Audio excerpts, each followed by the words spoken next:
ब्रह्मांड में हम छोटे से मेटेरॉइड को देखते हैं जो न जाने किस ग्रह से टूटा था, लेकिन हाँ, उसकी दिशा को देखकर इतना अंदाजा लगाया जा सकता है कि वो पूरी रफ्तार से पृथ्वी की तरफ आकर गिरेगा। और चंद पलों में हमारा अकीदा सच हो गया, क्योंकि वो आकर अमेरिका के बीहड़ों में गिरता है, जहाँ पर हम एक हंटर को देखते हैं जो ये सब दूर खड़ा होकर देख रहा था। जब उसने इस धमाके को सुना तो उसका कुत्ता फौरन उस गड्ढे के पास आया, लेकिन कुछ देर बाद वो उसे दूर भाग गया। जो देख हंटर को लगा शायद कोई जानवर होगा, इसीलिए वो अपनी बंदूक लेकर तैयार हो जाता है। तभी उसने किसी चीज के गुर्राने की आवाज आई। उसे अब पक्का मालूम हो गया है ये पक्का कोई जानवर नहीं होगा, इसीलिए वो बंदूक लेकर उसके करीब गया। फिर क्या हुआ ये हमें नहीं बताया गया, ना ही ये बताया गया कि आखिर वो चीज क्या थी। क्या वो कुछ ऐसी चीज है जिसकी कल्पना इंसान से परे है, या फिर कोई मामूली सा जानवर। खैर, अब कहानी हमारी मेन लीड रेनिन की तरफ आती है, जो एक 16 साल की लड़की है जो ज्यादातर समय अपने पेट्स के साथ गुजारती है। ये कोई मामूली पेट नहीं है, बल्कि काफी रेयर और खतरनाक है। लेकिन रेनी के लिए सिर्फ उसके दोस्त थे, जिन्हें वो हर दिन बातें करती है, उनसे अपने दिन के हाल सुनाया करती है, और ऐसा वो कई सालों से करती हुई आ रही है। लेकिन आज उसकी एक लिजर्ड की मौत हो गई है, जिससे वो भारी मन के साथ उसे जला देती है। उसकी मौत से वो काफी दुखी थी, लेकिन क्या करे, मौत को कौन टाल सकता है। ऊपर से उसके मॉम के बॉयफ्रेंड से चिढ़ भी है, क्योंकि वो उसे हमेशा डांटता रहता है। इस चलन में आकर उसने उसकी कार में बड़ा सा स्क्रैच लगा दिया और स्कूल आ गई। यहाँ स्कूल में भी रेनी का कोई दोस्त नहीं था, जिसके चलते वो किसी से बातें नहीं करती, हमेशा सबसे अलग बैठी रहती है। ऐसा इसलिए क्योंकि उसके घर में पहले से काफी मुश्किलें चल रही हैं, और ऐसे में उसे किसी से मन नहीं करता बातें करने का। जब स्कूल की छुट्टी हुई, उसकी मां नलीना उसे लेने के लिए आती है, पर उनका मूड कुछ ठीक नहीं था, जिस चीज को रेनी समझ जाती है और उसे मालूम था कि इसके पीछे की वजह क्या है। इसीलिए वो उनसे कहती है कि आप उसे छोड़ क्यों नहीं देती, अगर वो आपको इतना परेशान करता है। तो नलीना का कहना था कि वो जॉन से प्यार करती है और ऐसे बीच में उसे छोड़ नहीं सकती। रेनी को समझ नहीं आता कि असल में उसकी माँ को जॉन में क्या पसंद आया।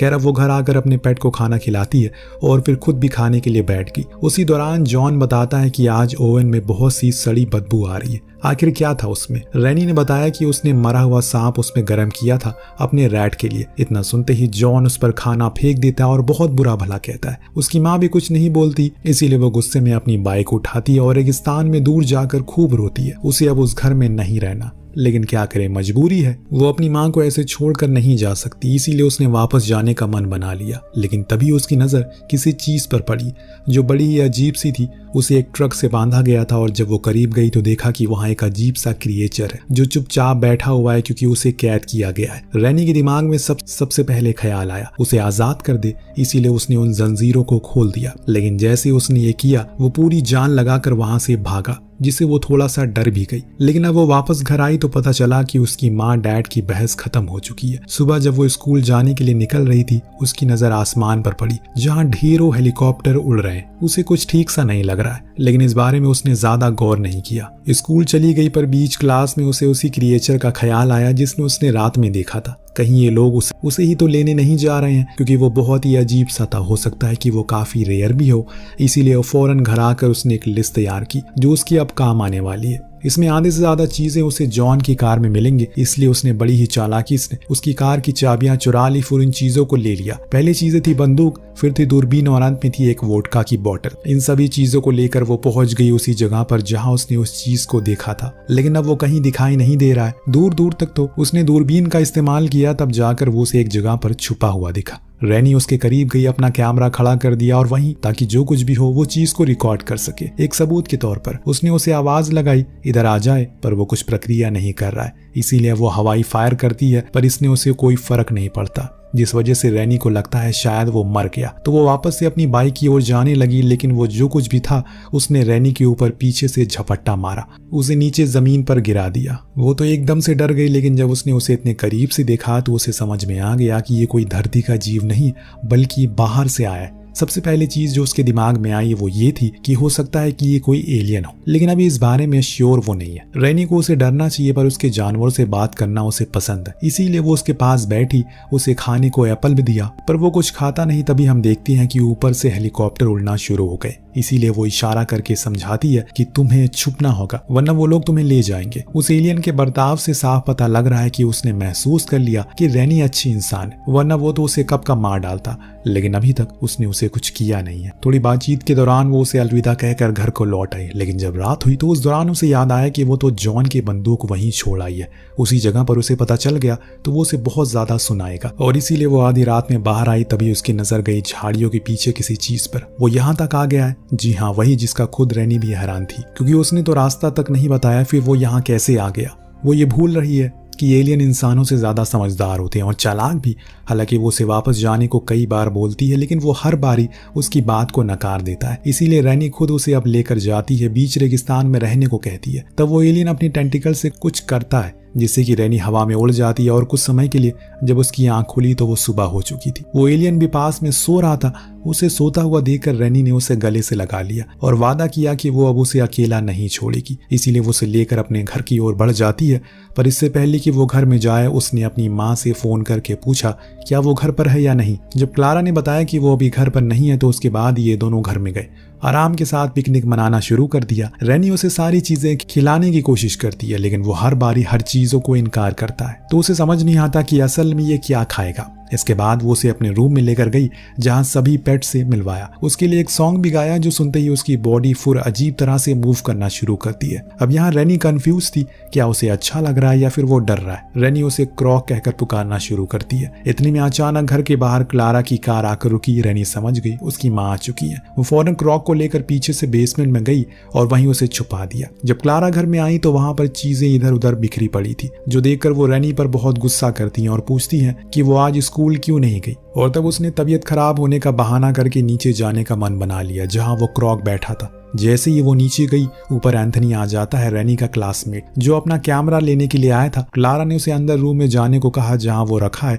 अब इससे पहले कि रैनी ऊपर आती उतने में एंथनी ने उस कैमरा में सारी फुटेज देख ली और समझ गया कि जिस चीज को पुलिस तलाश कर रही है उसे रैनी ने देखा हुआ है। और इस बीच रूम में रैनी आ गई जिसे एंथनी के हाथ में कैमरा देखा। वो भी समझ जाती है कि जरूर इसने सब कुछ देख लिया, लेकिन अब वो रैनी के मुंह से सुनना चाहता था। हालांकि पहले तो उसने झूठ कहती है कि वो एवं ही बाहर घूम रही थी, तब उसे ये दिखा तो उसने उसे शूट कर लिया। बाकी उसे कुछ नहीं पता। एंथनी जानता है कि वो कुछ छुपा रही है, इसीलिए उसने धमकाया कि अगर उसने सच नहीं बताया वो जाकर पुलिस को सब कुछ बता देगा। क्योंकि उसी दौरान हम बाहर देखते हैं कि पुलिस आर्मी की भारी तैनाती लग चुकी है उस जगह पर जहां वो कल धमाका हुआ था। वो उसे बड़ी बेसब्री से ढूंढ भी रहे हैं, जिसे रैनी ने अपने बेसमेंट में छुपाया हुआ है। मजबूरन रैनी को उसे बताना पड़ा और जाकर दिखाना भी पड़ा।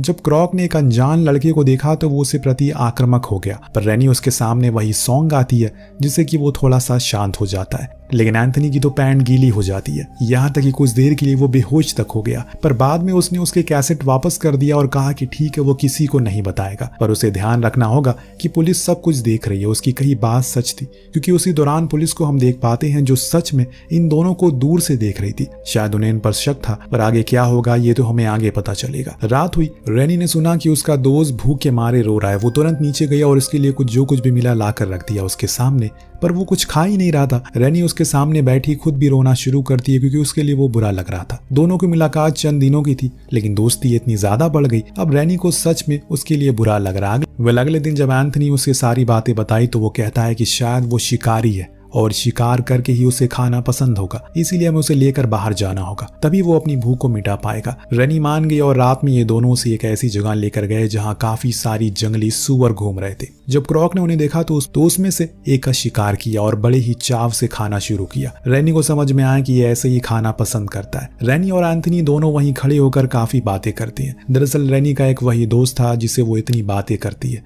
जाने से पहले एंथनी रैनी को हक करने के लिए आगे बढ़ता है, लेकिन तभी क्रॉक गुर्रा देता है जैसे मानो वो किसी को भी रैनी के आसपास आने नहीं देगा। एंथनी भी बेचारा डर कर अपने घर चला गया। लेकिन जब रैनी अपने घर आई वहां नशे की हालत में जॉन बैठा था, जो उसे पकड़ लेता और बड़ी बदतमीजी के साथ उसे सोफे पर फेंक कर पूछता है उसकी बंदूक कहाँ है। पहले तो रैनी बोलती है उसे कुछ नहीं पता, लेकिन जब वो अपनी सारी हदें पार करना शुरू करता है तो वो बोली उसे उसकी बंदूक गुम हो गई। लेकिन वो वादा करती है कि वो उसे ढूंढ कर ले आएगी। लेकिन जॉन तो पागल हो गया, वो उसे जोर से पकड़कर दीवार की ओर फेंक देता है जिससे रैनी को चोट आ जाती है। अब दोनों में काफी भयंकर हाथापाई होती है, जिसके चलते रैनी जोर जोर से अपनी माँ को पुकारने लगती है, जिससे वो भागते हुए बाहर आई। पर दोस्तों, ये रैनी की पुकार सिर्फ उसे नहीं सुनाई दी थी, बल्कि नीचे क्रॉक भी था जो इतनी जोर से दीवारों पर टक्कर मारता है कि पूरा घर हिलने लगता है। लेकिन सभी को ऐसा लगा कि शायद कोई भूकंप आया हो। लेकिन रैनी जॉन की इस हरकत से बहुत ज्यादा नाराज थी। साथ में अपनी मॉम से भी, क्योंकि वो जानबूझकर उसे अपने घर पर रख रही है, ये जानते हुए कि वो उन दोनों के लिए ठीक नहीं है। इसके बाद वो नीचे जाती है क्रॉक के पास और उसे समझाती है कि उसे ऐसे घर में तोड़ फोड़ नहीं करनी चाहिए, वरना औरों को पता चल जाएगा नीचे बेसमेंट में कुछ है। वह अगले दिन जब रैनी स्कूल के लिए निकल रही थी तभी मिचेल उसका रास्ता रोकता है, जो स्पेशल फोर्स का कमांडर था। वो उसे अपना कार्ड दिखाते हुए बताता है उसे रेगिस्तान में उसकी मदर की बॉयफ्रेंड की बंदूक मिली है, जिस पर आखिरी फिंगरप्रिंट उसके ही है, तो अगर वो उनसे कुछ छुपा रही है तो तुरंत बता दे। पर रैनी उसे झूठ कहती है कि वो बस डिजर्ट में निशानेबाजी करने के लिए गई थी, बाकी कोई और रीजन नहीं था। लेकिन कमांडर जैसे मानो वो सब कुछ पता था पहले से, इसीलिए वो उसे अपना कार्ड देते हुए बोलते हैं शायद तुम्हें थोड़ी देर लगे सच बताने में, लेकिन जल्दी करना क्योंकि अगली बारी मैं खाली हाथ नहीं जाऊंगा। और ऐसे ही कुछ धमकी एंथनी को भी एक एजेंट आकर देता है, जिससे अब दोनों ही तंग आकर रात में मिलते हैं और डिसाइड करते हैं कि वो अब क्रॉक को ऐसे घर में नहीं रखेंगे, उन्हें उसे रेगिस्तान में छोड़ना होगा कुछ दिन के लिए। तो रैनी उसे एक जगह छोटे से बॉक्स में रखकर वापस आ जाती है। जॉन की वैन को चुराने की कोशिश करती है क्योंकि अब वो इस घर को छोड़कर जा रही है, साथ में क्रॉक भी लेकर जाएगी। तभी जॉन आकर उसे पकड़ लेता और उसे खूब मारता, ये कहते हुए कि उसकी वजह से क्लारा मुझसे कभी प्यार नहीं कर पाई, यहाँ तक कि वो उसे शूट करने ही वाला था कि तभी वहां क्रॉक आ गया, जिसने बड़ी बेरहमी से उसे मार डाला और जंगल की ओर भाग गया। एंथनी भागते हुए रैनी के पास आकर बताता है कि एजेंट आ रहे हैं, पर दोस्तों उसने देर कर दी क्योंकि तब तक वहां वो कमांडर आ जाता है, जिसने जॉन की लाश को जब देखा तो समझ गया उस एलियन को बुलाने का क्या तरीका है। वो रैनी को एक कुर्सी पर बांध देता है, फिर वो तरीका आजमाता है जो किसी ने कभी सोचा नहीं होगा। इतनी छोटी बच्ची के ऊपर वो दर्द देते हैं जिससे उसकी चीखें निकले। फिर उसी चीखों को सुनकर क्रॉक उसकी तरफ भागते हुए रैनी को पता था कि वो ऐसा ही करेगा, इसीलिए वो अपने मुंह से एक लफ्ज तक नहीं निकालती। लेकिन बाद में कमांडर जब देखता है कि इससे कोई फायदा नहीं हो रहा है तो वो रैनी की एक उंगली को तोड़ देता है, जिससे अंत में आकर वो चीख देती है। और तभी क्रॉक भागते हुए अपनी दोस्त को बचाने के लिए आता है, लेकिन अफसोस वो इंसानों द्वारा लगाए हुए ट्रैप में फंस जाता है और वहीं बेहोश हो जाता है। रैनी चीखती है, चिल्लाती रहती है कि उसे मत मारो, उसने किसी का कुछ नहीं बिगाड़ा, प्लीज उसे छोड़ दो। जितने भी इंसान खड़े थे सभी के दिल पत्थर के थे, किसी मासूम की पुकार की तरस उन्हें नहीं आती। नेक्स्ट सीन में हमने देखा कि वो लोग क्रॉक को एक साइंटिफिक लैब में लेकर जाते हैं। उसी लैब में रैनी को भी बांध कर रखा हुआ था क्योंकि उसे अब काफी कुछ पूछना है उन्हें। कमांडर आकर उसे बताता है कि वो पहली इंसान है जिसे किसी एलियन ने जिंदा छोड़ा है, वरना अब तक हर कोई मारा गया। वो हमारे दोस्त नहीं, हमारे दुश्मन है और फ्यूचर में हमारे ही घर में घुसकर हमें मार सकते हैं। लेकिन रैनी का नजरिया इससे एकदम अलग था। वो कहती है कि भला वो किसी बिना कसूर को क्यों मारेगा, गलती तो आपकी है। उसकी इस बात से कमांडर और गुस्सा हो जाता है और लेकिन अभी वो कुछ करेगा नहीं क्योंकि इसे रैनी से काफी कुछ निकलवाना है। उसके जाने के बाद क्लारा आई जो अपनी बेटी को समझाती है कि वो लोग जो कुछ भी पूछ रहे हैं वो बता दो। ये सुन रैनी को गुस्सा आता है और वो कहती है कि मॉम, मुझे लगा कि आप मेरी साइड लोगी, लेकिन आप भी उनकी तरफ निकली। उसके जाने के बाद रैनी ने अपनी उसी टूटी हुई उंगलों को दोबारा तोड़ देती है और जोर से चिल्लाती है। उसकी चीख सुन कमांडर फौरन अंदर भागते हुए आया और उसका मुंह बंद कर देता है। लेकिन दोस्तों अब देर हो चुकी है। क्रॉक अपनी दोस्त को बचाने के लिए सब कुछ तोड़ फोड़ कर इस तरफ आ रहा था। बीच रास्ते में जितने सोल्जर थे उस पर अंधाधुंध गोलियां चलाने लगते हैं, जिससे वो बुरी तरह घायल भी हुआ लेकिन दम नहीं तोड़ा। वो जैसे तैसे कर रैनी के पास पहुंच जाता है जो उसे लेकर बाहर आ गई, पर उनके पीछे कमांडर था जो लगातार क्रॉक पर गोलियां चला रहा था। रैनी को बचाने के लिए क्रॉक कमांडर के आके कूद जाता है।